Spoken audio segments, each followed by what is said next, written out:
Hello students, class 9th history chapter socialism in Europe and the Russian Revolution. So students, we had completed the socialism in Europe. यानी socialism जो topic we have to complete it. We have यानी completed. And now start the Russian Revolution. Russian Revolution. So here students, the Russian Revolution.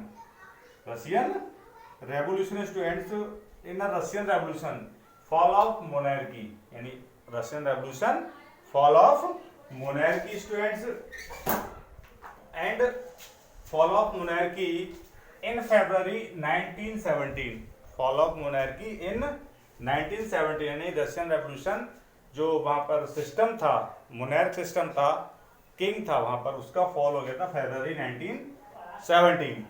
And next socialist यानी because क्योंकि Europe में socialism बहुत आगे बढ़ चुका था, तो सोशलिज्म था मतलब लोग वहाँ सोशलिज्म की डिमांड कर रहे थे. सोशलिज्म टुक ओवर गवर्नमेंट, और सोशलिज्म से सोशलिस्ट थे जो, उन्होंने क्या किया, took over the government in Russian through the October revolution 1917. और जो अक्टूबर रेवोल्यूशन 1917 में हुई, इस अक्टूबर में क्या हुआ, सोशलिस्ट ने अपनी गवर्नमेंट फॉर्म कर ली. ये रशियन रेवोल्यूशन 2 नेम से जानी जाती है, एक फरवरी रेवोल्यूशन और सेकंड अक्टूबर रेवोल्यूशन, यानी 2 नेम से जानी जाती है, October revolution and February revolution. The year is year same, यानी सेम ईयर. तो students, what is the question की what were the social and political condition in Russia and that time when the revolution, before the revolution, यानी जब revolution से पहले का वहां पर कंडीशंस क्या थी. क्योंकि हमने सोशलिज्म में पढ़ा था कि जो वर्कर्स का जो वेज था, वर्किंग आवर्स थे, मतलब वेज उनका लो था, वर्किंग आवर्स ज़्यादा थे, तो वो जो पीपल्स थे वहाँ पर वो प्रॉब्लम क्रिएट हो रही थी उनके लिए. तो वहाँ पर जो क्रिएट कर रहे थे, तो उसके लिए उन्होंने वहाँ पर मतलब अपने लिए अपने उन्होंने जो डिमांड रखी, मांगे रखी, सोशलिस्ट थे, जो थिंकर्स थे, फिलोसफर्स थे, उन सब ने उन लोगों के लिए आवाज़ उठाना स्टार्ट कर दिया. तो यहाँ पर स्टूडेंट्स क्या था कि अब था कि एम्पायर, देखिए अक्टूबर रेवोल्यूशन आफ्टर 17. अब देखिए कि जो कंडीशंस थी, तो कंडीशंस को हम नेक्स्ट में स्टडी करेंगे कि क्या कंडीशंस थी.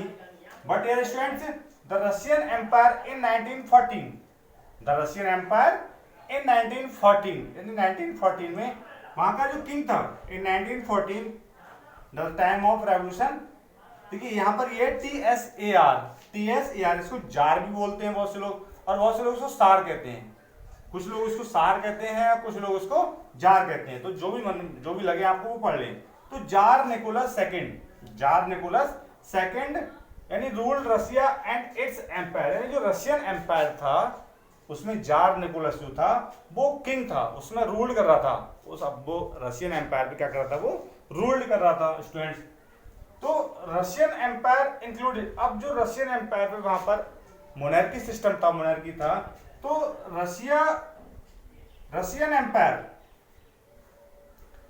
एम्पायर इंक्लूड, यानी जो रशियन एम्पायर इंक्लूड था, यानी करंट डे, यानी इट मींस प्रेजेंट डे में जो कंट्रीज हैं, वो कंट्रीज सब रशियन एम्पायर के मतलब रशियन एम्पायर में इंक्लूड थी, such as Finland, Latvia, Lithuania, Estonia, part of Poland, Ukraine, Belarus,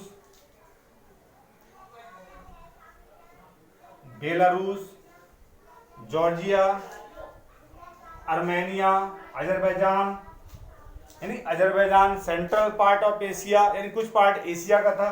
तो ये सारे जो अजरबैजान और आर्मेनिया, ये all parts, these the part of the Russian empire, यानी these countries that time part of the Russian empire.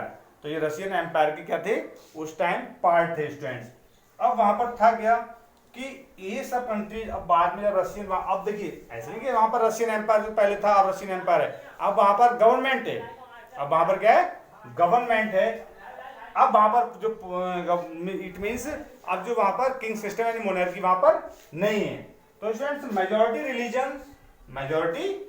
Religion was Russian Orthodox Christianity, यानी वहां पर जो मेजॉरिटी है वहां पर वो रिलीजन कौन सा है कि जो ऑर्थोडॉक्स क्रिश्चियन है, ऑर्थोडॉक्स क्रिश्चियन की वहां पर क्या है, मेजोरिटी है, और उस मेजोरिटी के साथ में यहाँ डिफरेंट टाइप के अदर ग्रुप्स के भी वो लोग वहां पर बिलोंग करते हैं, रहते हैं।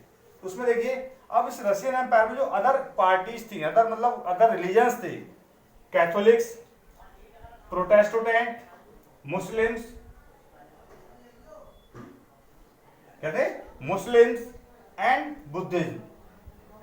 बुद्धिस्ट, बुद्धिस्ट भी थे, मुस्लिम्स भी थे, प्रोटेस्टेंट्स भी थे एंड कैथोलिक्स भी थे। किसके अलावा, यानी जो ऑर्थोडॉक्स क्रिश्चियनिटी थी, इसके अलावा अदर पंथ के, यानी जैसे क्रिश्चियनिटी है, इसमें ऑर्थोडॉक्स हो गया, इसमें कैथोलिक और प्रोटेस्टेंट, ये क्या है, ये क्रिश्चियन के दो पंथ हैं। हर पंथ, हर रिलीजन में अपने अपने पंथ होते हैं, चाहे मुस्लिम हो, चाहे हिंदू हो, सिख हो या बुद्धिस्ट हो, हर रिलीजन में अपने अपने पंथ होते हैं। तो ऐसे ही प्रोटेस्टेंट एंड कैथोलिक्स क्या थे, ये क्रिश्चियन रिलीजन के पंथ हैं। तो स्टूडेंट्स डिफरेंट डाइवर्सिटी के लोग भी वहां पर रहते थे। तो ये क्या है, ये रशियन एम्पायर जो स्टार्ट था, कि कौन उसका किंग था, यानी रेवोल्यूशन टाइम जो किंग था वो जार निकोलस सेकंड था। तो नेक्स्ट टॉपिक में हम इसी कंडीशंस के आगे इस टॉपिक को स्टडी करेंगे। So that's all students.